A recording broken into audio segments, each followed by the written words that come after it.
Jason Heerah, thank you so much, man, for taking some time today to chat. I know you're a super busy guy. You're everywhere all at once at the moment, and it's so inspiring to see, man.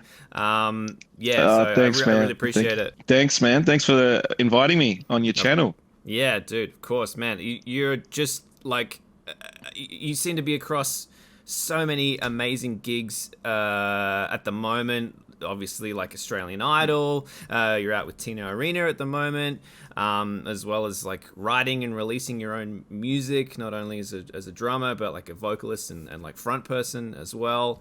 And just, Yeah, it's yeah. such a huge presence in the local scene in Australia. I mean, yeah, you're killing it everywhere, man. So I guess I want to kind Man, of start off like along that path. Someone like yourself that's just doing so much on such a high level. Was that like a goal of yours at an earlier age? Like, did you want to be someone who was in like a multitude of different musical camps, or is it just kind of something that's yeah, happened like over time? no, that's a great way of putting it, man. And I must say, honestly, it was Yeah, right. a goal of mine, and it was kind of very driven from my dad as well, being a drummer, singer, and percussionist. So I just grew up always seeing him in bands and rehearsals at home and stuff like that with the uncles. Mm. And he always kept me driven and was like and so supportive. Both my parents actually, mum and dad. But dad especially in terms of talking the music lingo and always said, man, try and be the best versatile drummer as you can be, or musician Awesome. as Yeah, you can yeah. be. So I remember that from a young age, and and then having the support of my parents, allowing me to follow my dream and just take drumming, I guess, further since I joined drum tech school of drumming since the age of 13, 14, um, like just to get those foundations right, was yeah, invaluable. That's incredible, man. Like I love that that family, encouragement thing, because I'm from a musical family as well, I guess. Like my dad and his dad Right. were drummers, and yeah, it just being in the Yep. house, from as early as I can remember. Yeah, Yeah. it's just foundational, memories and like, core beliefs that like keep pushing you through, when you get to That's the right. level you're That's at now. right. Yeah, yeah, yeah. Oh man, yeah, it makes such a difference. Like having that or hearing that at a young age, Yeah, yeah, for sure. and being exposed to all kinds of music at a young age, I feel is important as well. Yeah. So, thanks to the array of music my dad would listen to and my mum in the house, Mm, I was exposed to all kinds of stuff, man, from the Latin world, from, obviously a big African influence because mm. our family's from Mauritius Island, which is a part of the African continent, but it's just off the coast of Madagascar there. Wow. And even like our music or our language Creole is such that it's just from our little island in the Indian Ocean there, and it's a style of music in 6/8. Mm, So very kind of Afro-Cuban in the same family there, but over the years seeing kind of the music's called Sega, so seeing Sega develop into Segé, and then seeing other sister islands like Reunion Island have Maluya. There's Madagascar that has Saleg. So all these rhythms I've been grown up with, like grown up mm, with, and obviously reggae and soul mm, music. Add all mm. that in the basket, and I guess you have me. Oh man, and that's why people love you, man, and that's why you've got such a like unique style. Even just playing pocket, grooves or what have you. There's all of that influence behind that, and that's what makes you such an individual, I think. So going Oh man, along, thanks, brother. Thank you. yeah, man, going along that path, then if it was like a conscious effort and kind of thought to be on a path where you can be in a wide variety of musical environments. Did you ever feel at some point along your development you were, starting to become pigeonholed in a certain area, and then had to kind of consciously work to break out of that? Because I think sometimes for like younger guys, especially, it's Yeah, hard to like stay versatile. yeah, When you're trying to learn all this yes. different stuff. Yeah. Yeah, yeah. Or sometimes you're getting booked in a circle or a scene that's pigeonholed. Like you could be a rock drummer, but Yeah. you're only around that rock scene. Mm. So it's hard to get out. I get what you're saying. And yes, very much so. After when I left, because I started playing with my dad's band, which was a versatile top 40 band, right? So it was the best apprenticeship any 16-year-old could have, gigging every Friday and Saturday night at like a Brazilian theater restaurant. Amazing. And our goal as a band was just get the dance floor happening. You know what I Mm. mean? So at a Mm. very young age, and you're playing with the uncles who are all like, you know, 25 years older than you and with experience, and Mm. they just want to hear pocket and stuff that keep dance floor full. Mm. So that was great. But then leaving that scene from my dad's band and then branching off and meeting a few other key musicians that I met along the way from Melbourne. Just guys like respected guys in the industry like Mark Amato, Mm. who's a great keyboard player, Mm. who then snowboarded, and I met Chris Becker, was a great Mm. bass player around town. And all these guys have had established names by then. By the time I met them, at the age of like 21, Mm. and then started gigging in those scenes. Mm. That they were already gigging in. So it was mainly for me getting thrown into that soul, I guess, soul R&B scene. Mm. Mm. If it's minute in Australia, but there is one, believe Yeah, it or not. sure. Yeah, yeah, for sure. So and that music is home for me as well. So I love the fact that I just met so many musicians along that path. Mm. Soon after gigged with just a bunch. Yeah, it's probably hard to sit here and kind of Mm. list through a whole bunch of acts that I've played with, but it's predominantly in that scene, pigeonholed, like you said. Mm. Mm. It's soul R&B scene. And then over the years, and then obviously whenever I'm on a gig or behind the drum kit with my mic, I always try and incorporate a reggae feel or Mm. something, or Mm. in that world. So Mm. and it kind of tends to, I guess that's something I can always bring to the table that's fresh. Yeah, of Um, course. but yeah, yeah. So I get what you're saying. It is hard to kind of, and then later branch out, and actually wear that versatile cap. Mm. So for me, it took a while to get there. Yes, to be honest, Mm. took a while to get to that point where I was getting called for, let's say, I met a musical director now that I still work with today, with across all the TV shows and with Tina Arena, called a guy named Dorian West. And I met him when I was probably 24, 23. Mm. So 20 years ago.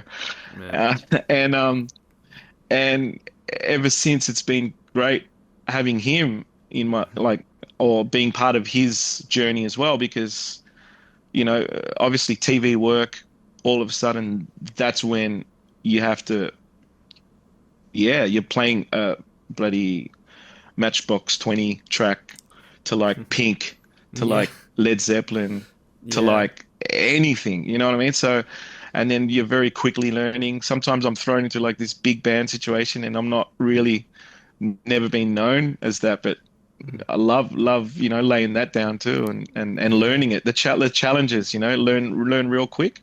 Yeah. Um, and yeah, and then later on, like very later on, so like I would say 2016 onwards, I really got into my roots again. Like I made a move back to Mauritius to get in touch with my Creole roots, and then from there I've been just inundated with this whole world music world, which I'm loving. To current, my Spotify playlist is full of Moroccan music, Brazilian, and African rhythms. So that's I'd say I'd safely say it takes a while to get there. Don't rush the process. Yeah, yeah, I guess that's it, because there's a lot of like starting out as a younger player, or even a bit more of an experienced player who wants to be more versatile and just learn more about different styles. It can be really overwhelming,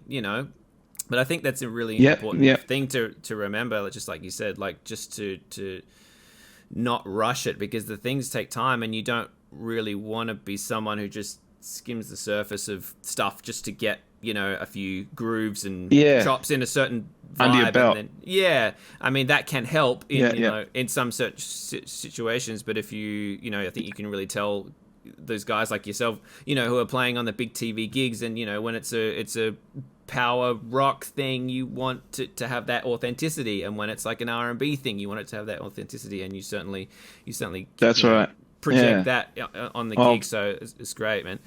I'm trying, brother. Yeah, of course.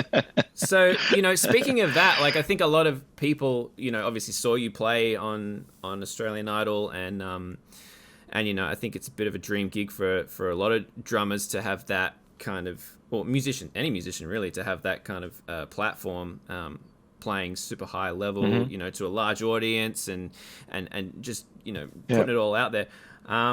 So what does that like? What does that look like? That week look like for you? Like is it as like crazy intense as people think it is? With the rehearsals and pre-production stuff. It's definitely a chain of people. It starts from the guy behind the scenes making the templates for the songs.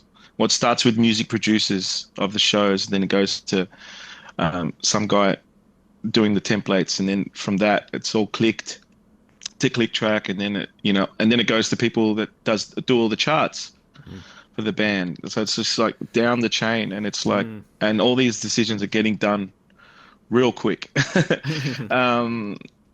So like sometimes in space of 24 hours, and then it filters its way down to us musicians to learn. So we'd probably have some weeks it's crazy, man. Like we've got to learn edits of songs. So you'd think it's like songs, you might know the songs, 80% of the songs that are thrown at you, you might have played them before, you might have heard them a lot before because they're popular songs, but then they are TV edits of the songs. So you kind of got to get rid of what and get used to this edit real quick, before rehearsals. So sometimes it's a space of, you got all of 24 hours to learn 28 tunes, sometimes more, like the band starts on a show like Idol from top 30 week. So you're given 35 odd songs,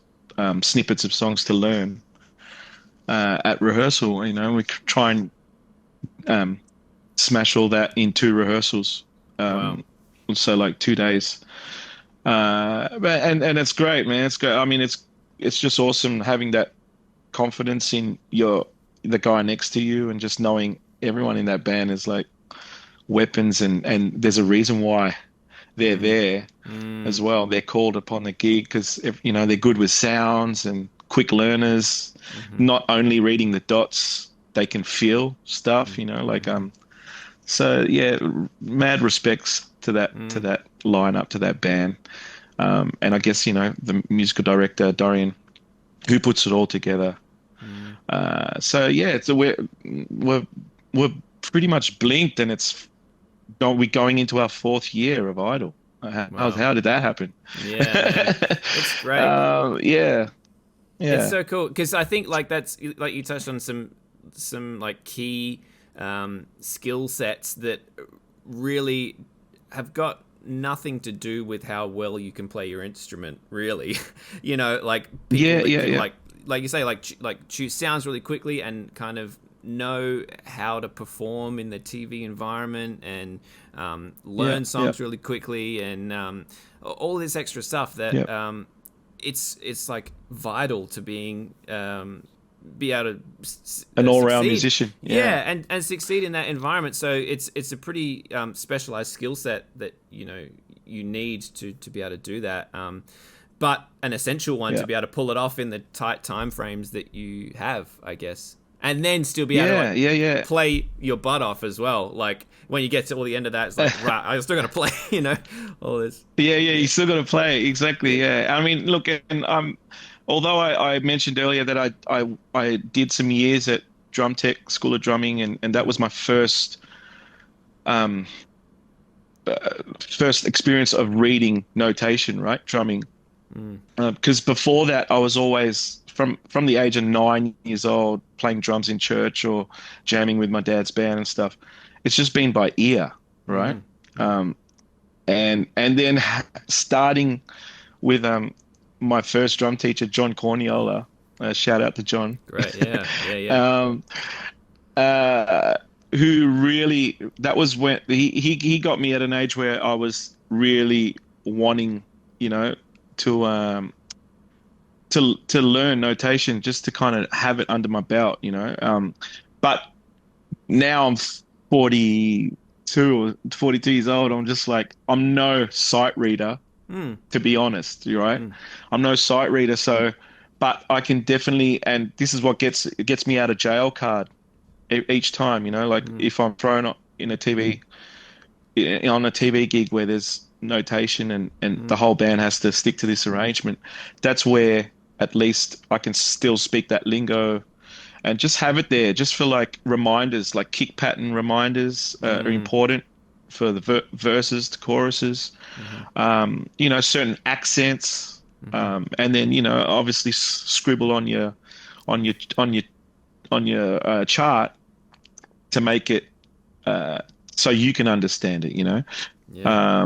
And that's how I honestly work, and everyone's different. I know, and I still have this found respect, man. Like this hats off to all these guys that can just read and play like as if they're reading a magazine. Yeah. Yeah. I actually love that. So, definitely I'm not discouraging that skill set, that's a major skill set. And it's a plus, that you can have if you can kind of balance those two worlds, like being able to sight read and have this amazing feel and ear. Oh, you're gonna be untouchable. Yeah, Yeah, yeah, you're good. Oh, for sure, yeah, man. yeah, It's just another yeah. another thing that's only really a benefit. I think it's just another skill that's just a That's benefit right. if you can get it down. Yeah, man. So I mean, Yeah, it yeah, sounds yeah, like yeah. it's a really busy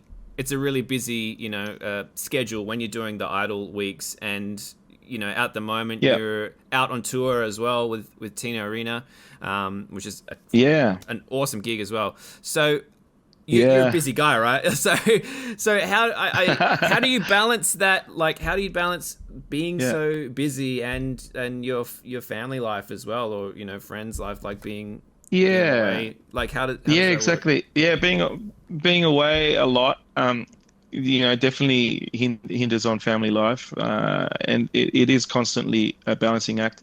I'm a father to three beautiful children, so yeah, man, I'm just trying my best to kind of Mm, make that work. There's no magic manual that sure. comes with that. It's Yeah. just called life. Yeah.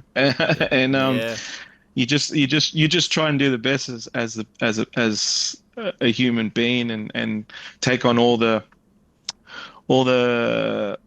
grounding that you've had as a kid, from my family. I know I've had good groundings from my family. I can't say anything bad about that. Mm, And my family is still together as far as like my immediate family, like aunties and cousins, and everyone's still so close and supportive of each other. So it's mm-hmm. a great foundation to have in life, in general. Yeah.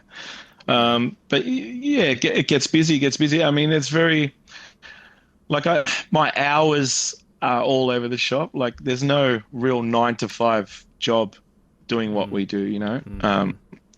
And I'm sure other musicians can relate. You know, there's heaps of unpaid hours that go into what we do, like keeping your social media up, editing videos, you know, late at night, um, creating in a studio till 3 in the morning sometimes. You know, Wow. I know I did that.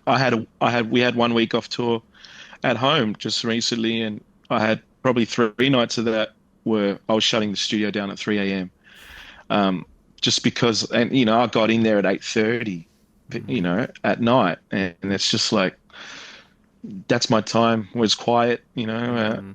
It's so, you know, so many other people around the world, musicians around the world, know what's up with that, you know. Oh my gosh, Um, 100%.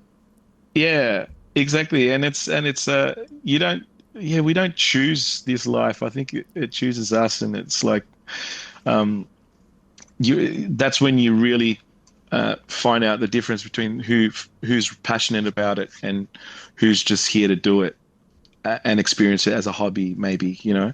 Yeah, sure. Um, Sure. so yeah, but I mean, either way, if you do it full time or experiencing it as a hobby, whatever joy music brings in your life, that's a positive, you know. I'm all for Mm. that.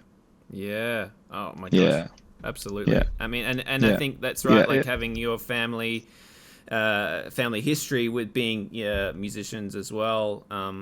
You know, that yeah, carries forward to now, and having that support for you to do that. yeah, I mean, I have a couple of young kids myself, and yeah, not away a huge amount, but looking at being away a little bit this year, and yeah, it's a challenge to try and figure out what works. But you know, I think it applies to not only like yeah, yeah, people with family and kids. It's just like your social network as well, and even staying yeah, relevant in your little community of musicians. You know, people that go on the road or yeah, go on tour for a couple of months or 6 months. It's it can be yeah, you can be yeah, yeah, easily forgotten in your circle, you know, of friends or you know yeah, people that you work for. So yeah. True, yeah. true, true, true. Yeah, I know it's always that thing of going away. I mean, I remember scratching my head going because I only moved back to Australia in 2022. I was living in Mauritius for 7 to 8 years because my music was flourishing there, and um, I met a band there called Authentic Groove, which I still work with today. And Authentic Groove is a band of musicians that have been together for over 18 years, and they're kind of considered the best session musicians on the island. Like they're kind of like dubbed as the Wailers of Mauritius, you know. Amazing. And I joined the group in 2016, and started collaborating with them. Um, and we still do work. We still work to that as today. So it's just a beautiful thing where music can take you. But then, yeah, home has always been Melbourne, right? For me, I was born in Melbourne, Mm. and then yeah, making the decision to move back with my family, and then was back in 2022.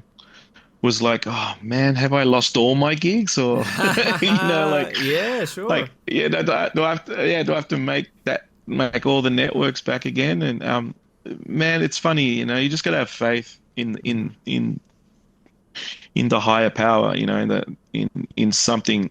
I'm very spiritual, so it's just like you just gotta take the leap, have faith, and man, that it worked out. 2022, 23, 24, to be honest, was just like one of the busiest years of being in Australia, which is great. Like That's amazing. all these, yeah, all these local gigs have changed as well, which was refreshing. And the scene, there's so many new, young, amazing players that I've met in Melbourne and Sydney alone. Mm. So it's not nice to be connected with that scene as well, and then all the passionate faithfuls in the R&B soul scene in Melbourne. They're still kicking it and doing it. Mm. So it's just been great to kind of reconnect in that scene straight away, and then obviously getting a gig, getting Tina's gig was great as well. Mm. Because it's just such good music, iconic music for Yeah. Australia, and she's an iconic singer, man. So she blows us away every night. Yeah, I'm sure. And the band and the family as well is a big part of considering taking a tour or a gig. It's not always about the money. It's not always about that. It's a lot of it. Half of it is the music needs to tick a big box. The people that you're around needs to tick a big box, and then the money comes this bonus. Yeah, That side of sure, it. sure. Yeah, Especially when you're yeah, with these people so much, you're not going out for like one night, 2 nights somewhere. Like, you're part of that crew now, and you're going out for, multitude of yeah. dates and spending a lot of time together. Yeah, it's Yeah, it's. yeah, Hmm. yeah. Currently, we're in Queensland, so and it's a whole week up here, so together, traveling Hmm. together and seeing each other every day, having dinner almost every day and together and stuff. So it's cool, it makes a difference when everyone's on the same page. Yeah. That's awesome, dude. Well, thank you so much for taking the time today, man. I want to kind of wrap it up and just kind of ask, yeah, like what's coming up for the rest of the year for you, and also like where can people find and follow what you're doing?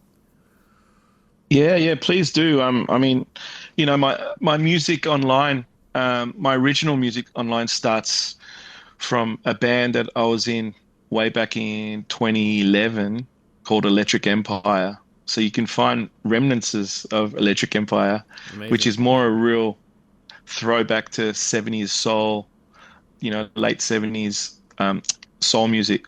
It's all original, but that was some stuff that you'll find on YouTube. And then more currently, you'll see I've got my own YouTube channel, Jason Heerah, Hmm. and all that's my latest videos and stuff since I've all the collaborations I've been doing in Mauritius. Awesome. So I'm all over, yeah, all over the digital platforms as well, under my name, Jason Hmm. Heerah. So there's no artist name. It's just me. What you see is what you get. Easy, great. I love And that. yeah, yeah, and then so you'll definitely, if you delve into my YouTube channel for instance, you'll find different musical styles there. Like a lot of it in Creole as well, Creole, which is our Mauritian language, or in English, Hmm. and it's that reggae and it's that mix of reggae or world music, a couple soulful things on there. So yeah, please do check it out. Yeah, man, that's so great. And you're out with Tina for a little bit longer, and then what's coming up Yeah, for that? yeah, we're out till start of June with Hmm. Tina. So this was like a national tour of like 11 shows, 11 or 12 shows. Um, Tina then goes to like France and stuff, do promo for something coming up maybe next year. So fingers crossed we jump on the flight Yeah, great. as well as musicians. Yeah. Um, but yeah, seeing the year out for me means I go to Mauritius like 16th of June onwards, maybe for 2.5 months. Hmm. There's like Fête de la Musique festivals, gigs, a couple gigs like Paris and maybe Canada for us under my original project. And it's mainly for the Mauritian diaspora, the Mauritian community, which is we're spread everywhere. For such a small island, I don't understand how we've multiplied that Amazing. much. That's great. Yeah, so there's a big scene in France and England and Canada and those places, in Australia even, Mm. and then I come back and I'm part of like a soundtrack live show for Dirty Dancing. Awesome. I've been doing that over the last few years as well. So I come back to that September, October Hmm. in Australia, some dates around Australia, and that's always a fun crew as well. Mm. And I'm actually not drumming for that one. That's Darren Ferrugia, Great. which is awesome. And it's Yeah. with Craig Newman and Yeah. guys like Beautiful. Simon Hosford and so I'm singing in that lineup. I'm a singer and percussionist doing the Dirty Dancing soundtrack. Amazing. That's so cool. Yeah. Great. I'm not dancing. That's where the buck stops. Okay. Yeah, all right. Fair enough, man. Fair enough. Yeah, cool. Oh, great. That's fun, man. What a gig. It's fun. It's fun. So that should see out till October, and then still not sure about November, December, Jan. Normally, November, December, I'd love to be in Mauritius again because it's festive season. There's heaps of gigs happening. It's the best spot to be during summer. It's been like that for me the last 3 years of where I've been in Mauritius, that time of year. And then then the year starts again, man. Like it's just been kind of a bit rinse repeat these last few years because because I also do a lot of work for Dancing with the Stars because we record our parts remotely. There's Ricky Ray as a drummer, engineer. He does some of the drums. Jerry Pantazis does some of the drums from home. And I'm the other drummer that can record and do his parts from home. And that normally starts in January again. So and then Idle Feb till April, and it's like we snowball again. So it's fingers schedule. Crossed we That's have another year like dude. that. It's cool. Yeah, man. That's so good. You're absolutely killing it. That's so great. Super inspiring for a lot of drummers like myself and a lot of other guys and girls out there that seeing what you're doing and and love it and inspired by it. So keep it up, man. It's great. Oh man, I wish everyone the best in this field. I wish everyone all the drumming community the best. Not long ago, what I love about our drumming community too is like we are known to like always at a drop of a hat help each other. I've witnessed that firsthand where I've rocked up to a gig and forgotten a snare or something or a kick pedal, and and you just put on Facebook or a message out, anyone close to St Kilda with a pedal, and you'll get about 20 people offering. You know what I mean? So the other day I was in town last week, and Snarky Puppy's drummer Nikki Glaspie, who used to play with Beyonce and stuff, crazy. So Yanya Boston from Sydney has Nikki's contact, and then Nikki's in town and she needs a space to shed to learn a track for the concert the next day. And all this is happening in the space of 4 hours, and I'm getting back to Nikki going, hey, I'm free after 10 p.m. If you want, I can pick you up and we can go to my studio. And she's like, oh, that'd be great, man. I'll take any time I can. So here we are, opening the studio up at midnight till 3 a.m. in the morning, and Nikki Glaspie is learning a Snarky Puppy tune for the concert the next day. Oh man, that's wild. Crazy tune too, probably the hardest tune in the set. And she's learning that like hours before sound check. Just goes to show that, like the doors always seems to be open with the drumming community, which is what I love. And I really want to give a shout out to drummers all around the world to keep that up, Yeah, man. Yeah. 100%. It's a special community for sure. Wow, man. Well, thank you again, Jason. Enjoy the rest of the tour, man. And I hope we can meet up in person sometime. That'd be sick. Thanks. All right. Well, thanks, man. Cheers, man. Thanks, man. Cheers. Talk soon. For sure. Have a good one.